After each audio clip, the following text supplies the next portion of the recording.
Hey guys, well today I'm here to answer the allotment challenge. If you're wondering what the allotment challenge is, it's a bunch of 10 questions originally from Foodie Laura in the UK. Somewhere along the line, Rob Bob from the East Coast has been tagged, and then he in turn has tagged me to answer the 10 questions. So yeah, I'll get straight into it. First question, how long have you had your allotment for? Well, we don't really have an allotment as such. It's our block or where we live.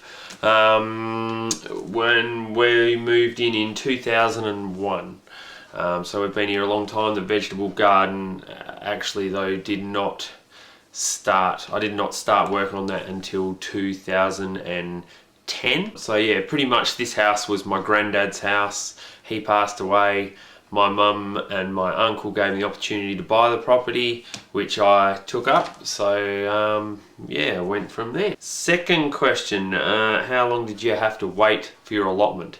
Well, once again, I didn't really have to wait, but we did have to wait for me to be able to do the vegetable garden.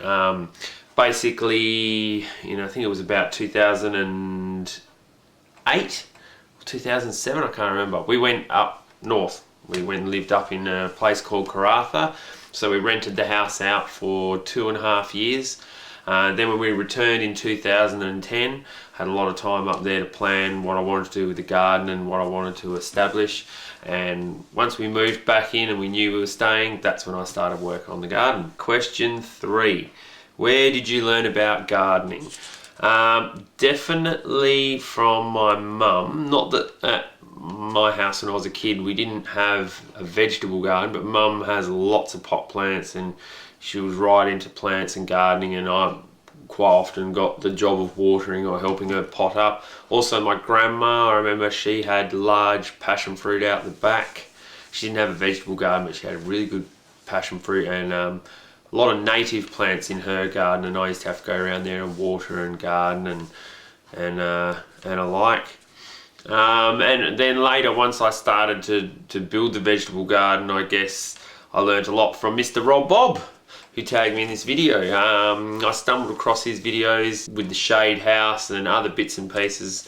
Yeah, Rob Bob's videos definitely helped me out along the way. Okay, question 4, do you plant a winter garden? Yes, definitely. We grow a lot of, in the winter, brassicas, yeah, broccoli, cauliflower and celery, cabbage. We even get away, because the winter really here doesn't get that bad, we can get away with still growing all our lettuce and leafy veg as well, and beans and spinach. So yeah, definitely a winter crop. Definitely. Question 5. What has been your biggest success this year and ever? It's a bit of a hard one, this one, because it depends how you want to define success. Is success in volume, or is success in something that's challenging to grow? So anyway, to answer it, for this year, by volume, it has to be the tomatoes. We have had so many tomatoes, it's not funny. We can't keep up. But the dehydrator has been working overtime, that's for sure.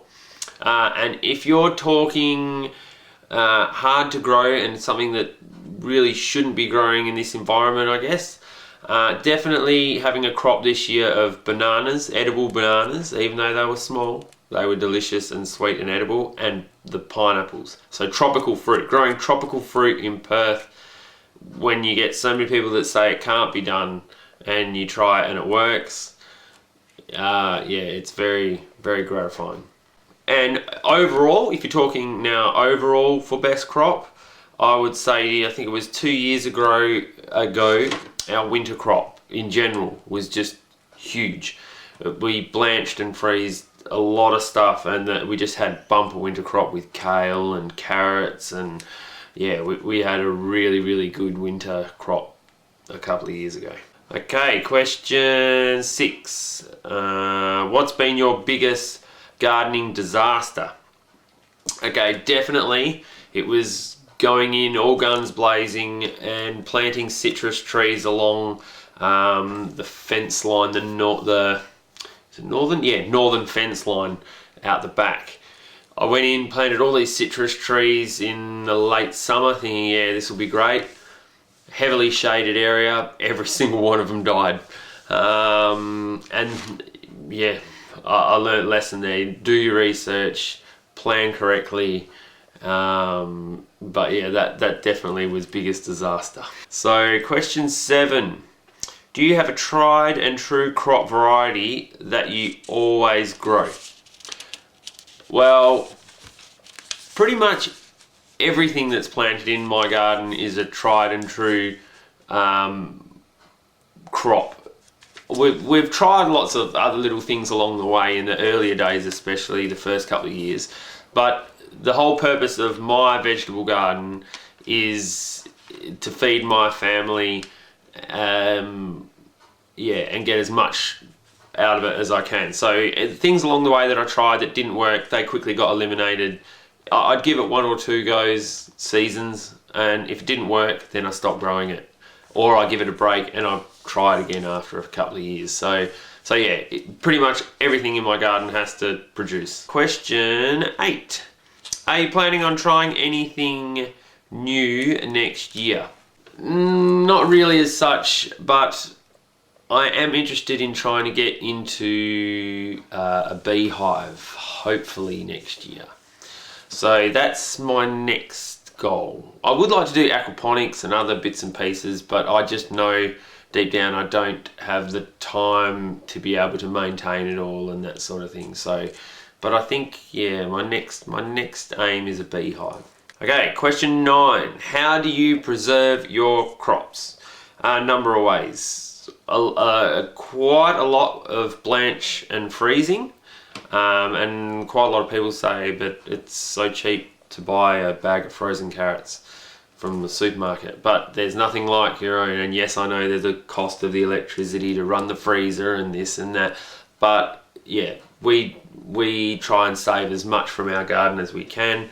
We're very fortunate to have quite large vegetable beds, so when the seasons come around I plant very heavy, and excess I do blanch and freeze. Also pickling, of course, we do a lot of pickling. I've just made a batch of pickling onions, so they'll be good to go, and things like olives, we preserve those. Dehydrating, I'm a big fan of dehydrating the tomatoes. We have got heaps this year, and we've dehydrated fruit in the past, like strawberries and yeah, lots of other bits and pieces. So I'm a big fan of dehydrating. And fermenting, I guess. Yeah, we've had a go at fermenting. I haven't done too much of that, but yeah, so they're the ways that we preserve our produce. Okay, lucky last, question 10. What's your favourite meal to cook with veg from the plot? Without a doubt, even though I don't have any planted this year, it has to be spaghetti squash. If you haven't tried growing it, grow it. It's well worth it. It's yeah, that stuffed with mince and a nice tomato sauce and some fresh herbs and a lot of cheese. Oh, it is to die for. And actually, from memory, I think Foodie Laura, funnily enough, had the exact same thing. She reckons it was great, so good on you. Anyway, that's the 10 questions answered, guys. Now here I'm supposed to tag a couple of people, but unfortunately I follow a few of my followers on YouTube and Facebook, but I don't have time to keep up with everyone, and the few people that I did want to tag have already done the videos. So I guess I'll leave it in your hands, guys. If anyone feels like they want to respond, or even maybe just respond to some of the questions on Facebook, on the Veggie Patch in Perth Facebook page, you can do it that way. So anyway, there you go, guys. 10 questions, done and dusted. Allotment challenge. Thanks for tagging me, Mr. Rob Bob, and I'll see you guys in the new year. See you guys.